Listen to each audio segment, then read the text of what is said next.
আশা করি আপনারা সকলেই ভালো আছেন। বহুদিন ধরে আমি আপনাদের সামনে প্রোগ্রামগুলো করে আসছি। এবার একটা কথা বলি আপনাদের, সেটা হচ্ছে কি যে আপনারা প্রোগ্রাম দেখছেন, ভালো লাগছে, আপনারা অবশ্যই এটাকে সাবস্ক্রাইব করুন, বেল আইকন টিপুন, শেয়ার করুন। সব থেকে বড় হচ্ছে শেয়ার, আপনাদের নিজের বন্ধু বান্ধব আত্মীয় স্বজনকে শেয়ার করুন। হ্যাঁ, এবার যেটা হচ্ছে আপনাদের সেই প্রোগ্রামগুলো যেটা আমি মানে ফোন ইন কনসালটেন্সি যেটা করছিলাম সেটা আবার খুলে গেছে। আপনারা এবার আপনাদের মানে যে ফর্মালিটিসটা আছে 9163525786 এই নম্বরে ফোন করে আপনারা আমাদের লোকের সাথে কথা বলে আমার সাথে ডাইরেক্ট কথা বলতে পারবেন। এবার ঘরের ঈশান কোণটা মানে বুঝতে পারছেন যে আপনার নর্থ ইস্ট কর্নার বলা হয়। নর্থ ইস্ট কর্নার মানে আপনার ঘরের মানে ঠাকুর ঘরের নর্থ ইস্ট, এটা জেনে নেব। সেখানে একটা ঘিয়ের প্রদীপ জ্বালান কোজাগরী লক্ষ্মী পুজোর দিন, সেখানে একটা ঘিয়ের প্রদীপ জ্বালান। আর তার মধ্যে ঘিয়ের মধ্যে কী দেবেন, একটু অল্প কেশর দিয়ে দেবেন। কেশর হয়ে গেল মানে নারায়ণ স্বরূপ, আর লক্ষ্মী দেবীর হয়ে গেল ঘি, আশীর্বাদ স্বরূপ আপনার দুটোই হয়ে গেল। প্রদীপের তলায় কি করবেন, একটা বাটি নেবেন, সেই বাটির মধ্যে গোবিন্দভোগ চাল দিয়ে তার উপরে সেই প্রদীপটা রাখবেন, আর নর্থ ইস্টের দিকে মুখ করে রাখবেন। দেখুন না করে কি সুন্দর ফলাফল পাবেন। আপনার বাড়ির যত রকম বাস্তুদোষ, মানে ছেলে মেয়েদের বিদ্যাতে কোনো অভাব বা কোনো রকম বুদ্ধিতে অভাব, সব কিছু কিন্তু কেটে যাবে। আপনি অর্থবান হয়ে যাবেন, করবেন, খুব ভালো ফল পাবেন। যে তুলো আপনি প্রদীপের মধ্যে ব্যবহার করবেন, এটা হচ্ছে যে তুলোটা আপনি ব্যবহার করবেন, সেটাকে কি করবেন, গোলাপ জলে প্রথমেই ওটাকে ভিজিয়ে নেবেন। আগের দিন 2-4 দিন আগেও করতে পারেন। সে গোলাপ জল দিয়ে ওটাকে আপনি ভিজিয়ে নিন। যখন গোলাপ জল দিয়ে ভিজিয়ে যখন তুলে নেবেন, সেটা শুকিয়ে যাবে, আপনার শুকিয়ে গেল, তারপর সেটাকে আপনি প্রদীপের মধ্যে দিন। আপনার এটার মধ্যে কি হবে, মহালক্ষ্মী ভীষণভাবে প্রসন্ন হন। এই উপায়টা করলে মহালক্ষ্মী তো ভীষণ প্রসন্ন হবেনই হবেন, আর আপনার ঘরের বাতাবরণের মধ্যে একটা পজিটিভ এনার্জি চলে আসবে। এবার মা লক্ষ্মীকে ভোগে আপনারা তো সবাই কি বলেন, অনেক কিছু যেমন দেওয়া যায়। আপনি যেমন আপনার অনেক রকমের, আমি দেখি অনেক রকমের প্রসাদ আমাদের ঘরেও আসে, সব আশেপাশে ঘর থেকে আসে। আপনারা কি করবেন, এবার আমি আপনাদের বলছি দুধ চালের পায়েস তৈরি করবেন।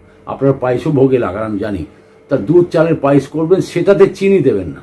চিনি না দিয়ে আপনি দিন না, তার মধ্যে কি মিশ্রি দিন। মা লক্ষ্মী আপনার ঘরটাকে ধনধান্য করতে বাধ্য হবেন। এবার হচ্ছে পূর্ণ চন্দ্র দর্শন করবেন।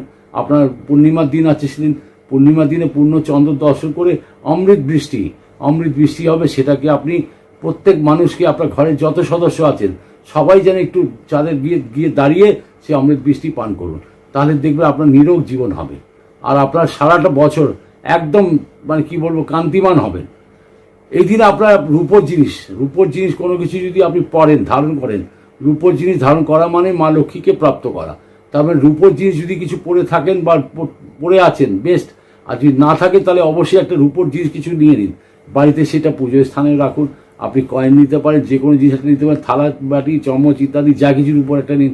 এবার আপনারা এই শুক্রবার পড়ছে, এই শুক্রবারের মধ্যে আপনি যদি কোনো রত্ন যদি পড়তে চান, তার মধ্যে বিশিষ্ট রত্ন হচ্ছে কি, যেমন হচ্ছে হিরে, জারকান, আর হচ্ছে আপনার মণিস্টোন, মুক্ত, এইগুলো হচ্ছে কি নাভি শঙ্খের আংটি, নাভি শঙ্খের যেটা পাওয়া যায় সেটা, বা শাঁখের আংটিও, আপনার সাদা শাঁখের আংটিও পরেন আমি দেখি অনেকেরা। তা যদি আপনার প্রয়োজন যদি হয় তাহলে এই দিন ধারণ করুন না, খুব ভালো ফলাফল পাবেন। প্রথম তো এই শুক্রবারে সব এগুলো পড়তে হয়, হিরে টিরে, তার সাথে মণিস্টোন ইত্যাদিও, আপনার চন্দ্রের ব্যাপারটা আছে, আপনি ওটাও পড়তে পারেন। গোলাপ জলে মা লক্ষ্মী ভীষণ প্রসন্ন হন। আপনি গোলাপ জল একটা ইসের বটলে নিন, যে স্প্রে করার বটলগুলো হয় না সেগুলোতে রেখে দিন, গোলাপ জলের সাথে জল মিশিয়ে দেবেন। সেটাকে এতটা গোলাপ জল দিলেন, তা এতটা জল দিলেন, মানে বুঝতেই পারছেন। সেই জলটাকে নিয়ে মা লক্ষ্মীকে স্প্রে করুন। আপনার ঘরে যত দেবদেবী আছে সবাইকে আপনি স্প্রে করুন।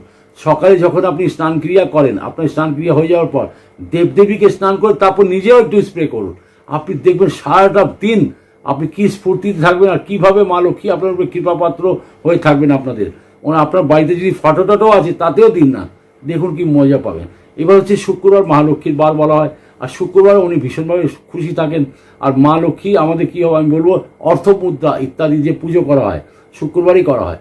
আপনার যদি একটু যে কোজাগরী লক্ষ্মী পুজো করছেন, আর থালার মধ্যে আপনার যদি 500 টাকার নোট, 1000-2000 টাকার নোট বা কিছু কয়েন, একটা রূপোর কয়েন ইত্যাদি একটু রেখে, অর্থ পূজন এটাকে বলা হয়। অর্থ পূজন যখন করবেন আপনি ধরে রাখুন আপনার ঘরে অর্থ ভাণ্ডার ভরে যাবেই।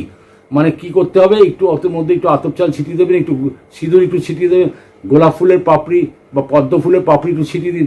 এবার আপনি এমনভাবে রাখুন যেটা আপনি ওটাকে তুলে বেঁধে রাখতে পারেন। তার মধ্যে 8টা কড়ি অবশ্যই দেবেন, মানে যেগুলো কড়িগুলো হয় সেই কড়িগুলোকে আপনি মানে একটু হলুদ মাখিয়ে বা কেশর জলে মানে গুলে ভালো করে মাখিয়ে সেটাকে রেখে দিন, আর সেটাকে বন্ধ করে আপনি আপনার তিজোরিতে রেখে দিন, টাকা পয়সার স্থানে রেখে দিন। ব্যবসায়ীরা রাখুন দোকানে, আপনি দেখবেন আপনার ব্যবসার স্থানটা মানে ক্যাশ বক্সটা কোনোদিন খালি যাবে না। আপনি বিশ্বাস রাখুন, আমি আপনাদের যে কথাগুলো বলছি একদম শিওর শট, মানে এগুলো হবেই, মা লক্ষ্মী আপনাকে দিতে বাধ্য হবেনই হবেন। এগুলো করে দেখুন কি মজা পাবেন। আর মা লক্ষ্মীর মন্ত্র ইত্যাদি তো আপনারা জানেনই, আমি বহুবার বলেছি, আরও কয়েকটা টিপস আছে সেগুলো বলে দিই। পদ্মবীজ বা আপনার হচ্ছে পদ্মবীজের মালা বা স্ফটিকের মালা, ক্রিস্টালের মালা, মা লক্ষ্মীর ভীষণ বড় কমজোরি এটা। ওনাকে যদি আপনি কোজাগরী লক্ষ্মী পুজোর দিন যদি পড়াতে পারেন, ভীষণ ভালো ফলাফল পাবেন। যে কোনো মন্দিরে একটা কাজ করবে, যে কোনো মন্দিরে আপনি, যে কোনো দেবী মন্দির হোক, যেই মন্দির হোক না কেন, গরুর ঘি, গাওয়া ঘি মানে, আর তার সাথে আপনি নেবেন কি আর একটা মানে ছোট্ট জিনিস, গাওয়া ঘি আর দুধের প্যাকেটও পাওয়া যায়, দুধ আপনি এমনিও নিতে পারেন, প্যাকেট হলে কোনো অসুবিধা নেই, চলবে সব। সেটাকে নিয়ে মা লক্ষ্মীর মন্দির যদি পান সব থেকে ভালো, আপনি মা লক্ষ্মীর মন্দিরে দিয়ে আসুন বা যে কোনো দেবী মন্দিরে, মানে এই দিনে আপনি সকালে দিয়ে আসুন, আপনি দেখবেন আপনি সর্বদা অর্থযুক্ত হয়ে থাকবেন। যাদের জন্মছকে চন্দ্র কমজোর আছে বা চন্দ্র পীড়িত আছে, মানে কি চন্দ্রের দ্বারা আপনি ভীষণভাবে মেন্টালি কিছু প্রবলেম রয়েছে আপনার, বা আপনি স্থিরতা নন, মানে স্থির নয়, আপনার মনের মধ্যে স্থিরতা নেই একদম, এবং আপনার বাচ্চাটা ভীষণ দুষ্টুমি করে, কোনো কথাই শুনতে চায় না, বারবার স্কুল কলেজ থেকে আপনার কমপ্লেন আসছে, মানে ছোটো ছোটো বাচ্চাদের স্কুল থেকে ভীষণ কমপ্লেন আসে, বা আপনার এমন মনে হয় যে আমার এই বাচ্চারা এত বড় স্কুলে পড়ে আর ওখান থেকে নোটিশ এসে গেছে এই বছর আর রাখবো না, এমন হয়তো অনেক সময় হয় এটা। তার জন্য কী করবেন, একটা শাঁখ নেবেন, যে কোনো একটা শাঁখ কিনে নিন, বাজাবার শাঁখ, জল শাঁখ, যেটাই শঙ্খ কিনুন, সেই শঙ্খটা কিনে সেটাকে আপনি ওই শুক্রবার দিনে, মানে কোজাগরী লক্ষ্মী পুজোর দিনে আপনি যে কোনো মন্দিরে দান দিয়ে আসুন বা ঠাকুরমশাইকে দিয়ে আসুন, আপনি দেখবেন আপনার কোনো রকমের এই প্রবলেমগুলো আপনার জীবনে আর আসবে না।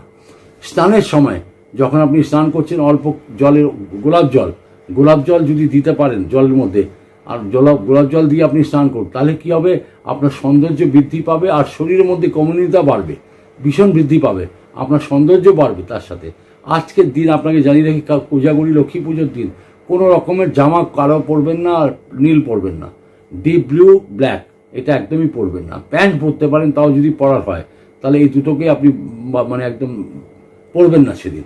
আজকের দিন লোহা বা স্টিলের বাসন, আপনি জানেন সবসময় লোহার বাসন তো কোনো সময় ব্যবহার করতে নেই, আপনাদের হয়ও না আমি জানি, তা সেই জন্য আপনাদের এগুলো বলার কিছু নেই।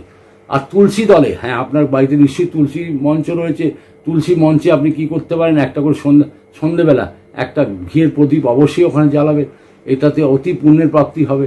মা তুলসীকে আপনি প্রসন্ন করুন, উনি সবসময় 12 মাস আপনার বাড়িতে থাকেন, আর তার সাথে মা লক্ষ্মী, এরা দুজন কিন্তু সৎ, এটা জেনে রাখুন, মানে দুজন সৎ, যেহেতু নারায়ণ দুটোই প্রিয়, মা হচ্ছেন মা লক্ষ্মী হচ্ছেন নারায়ণের স্ত্রী, আর উনি হচ্ছেন ওনার তুলসী মার, তো আপনি জানেনই ব্যাপারটা। তা সেই সূত্রে এখানে বলবো যে আপনি তুলসী গোড়ায় বা তুলসী মঞ্চে অবশ্যই একটা ঘিয়ের প্রদীপ জ্বালান। আর একটা প্রদীপ কী করবেন, আপনাদের সদর দরজা, মানে যেখান থেকে মা লক্ষ্মীর প্রবেশ হবে সেই সদর দরজাতে অবশ্যই একটা বাটিতে চাল রেখে তার উপরে প্রদীপটা রাখবেন। কোনো সময় প্রদীপগুলোকে মেঝেতে এরমভাবে রাখতে নেই, কিছু একটা নিচে রাখতে হয়, চাল রাখুন, ডাল রাখুন, যাই রাখুন। আপনি একটা লবণ অবশ্যই কিনে আনবেন সেদিন, দুপুরবেলা কিনে নিন, কোনো অসুবিধা নেই। কাঁচের ব্যায়াম একটু বড় দেখে 1 কেজি 2 কেজি কিনে কাঁচের ব্যায়ামের মধ্যে রেখে আপনার রান্নাঘরে রেখে দিন, আপনার অর্থের অভাব জীবনে হবে না। একটা হচ্ছে আমি মন্ত্র আপনাদের বলেছিলাম 708 বলুন না, একবার বারবার বলতে থাকুন না, 708 এটাই হচ্ছে মা লক্ষ্মীর মন্ত্র, বড় মন্ত্র, মানে 708 বলতে থাকুন, দেখুন আপনার অর্থভাণ্ডার, যখনই টাকা দিচ্ছেন বা কাউকে কাছে টাকা নিচ্ছেন 708 বলুন, 708 যেই বলবেন আপনার অর্থ বৃদ্ধি হবেই হবে।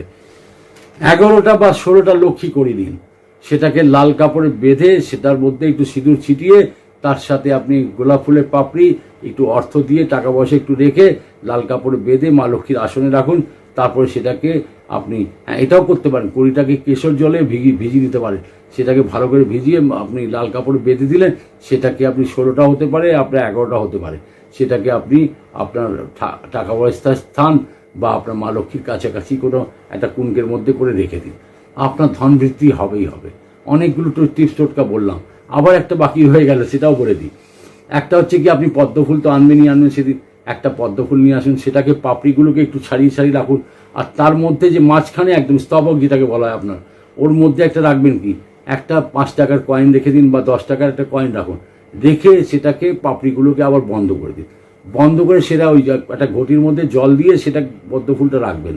এবার অনেকেরা কি করতো আগেকার দিনে, আমি যেটা বলতাম শ্রীযন্ত্র ওর মধ্যে রেখে দিতে, ছোট্ট একটা শ্রীযন্ত্র রেখে ওর মধ্যে রাখ। এখন তো শ্রীযন্ত্র আপনার ঘরের মধ্যে আছে, দরকার নেই। তাই আপনাকে এটা বলে দিই, শ্রীযন্ত্র একটা কেন 10টাও রাখতে পারেন, কোনো অসুবিধা নেই। আপনার ঘরের মাপের জন্য যদি আপনার ছোট হচ্ছে, বড় আপনি রাখতে পারেন, দুটোও রাখতে পারেন।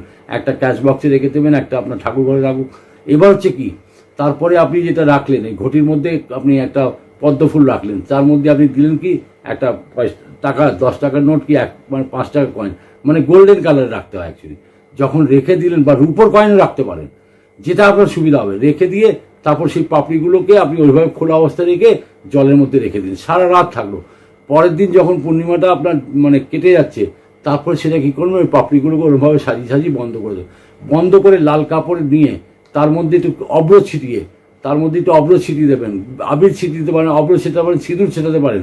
সব কিছুকে ভালো করে ছিটিয়ে সেটাকে লাল কাপড়ে বেঁধে আপনার দোকান হোক, বাড়ি হোক, যেখানেই হোক, আপনি অর্থস্থানে রাখুন। আপনার মা লক্ষ্মী যেখানে আছেন তার আশেপাশে রেখে দিন। দেখুন না আপনি কি সুন্দরভাবে আপনার মা লক্ষ্মী স্থিত হয়ে যাবে। হ্যাঁ, আখ, যে আপনি আখ একটা নেবেন 8 ইঞ্চি 10 ইঞ্চি, আপনার নিশ্চয়ই আপনারা আনেন পুজোতে, আমি এগুলো দেখেছি। তার মধ্যে কী করবেন, লাল মলি সুতো, যেরকম হাতে পড়ে আছি, সেই লাল মলি সুতো বেঁধে ওটাকে কী করবেন, মা লক্ষ্মীর কাছে রেখে দিন। কোনো ব্যাপারে শুকিয়ে যাবে, কোনো অসুবিধা নেই। আপনার প্রয়োজন লাগলে আবার পরের মাস আপনি ওই পূর্ণিমার দিন আবার করে রাখতে পারেন, কোনো অসুবিধা নেই। আপনি রাখুন না। এই কটা জিনিস আমি তো টিপস টোটকা আপনাদের বললাম, করে দেখুন না, ভীষণ ভালো ফলাফল পাবেন। ভালো থাকুন, সুখে থাকুন, আনন্দে থাকুন। আবার দেখা হবে। নমস্কার।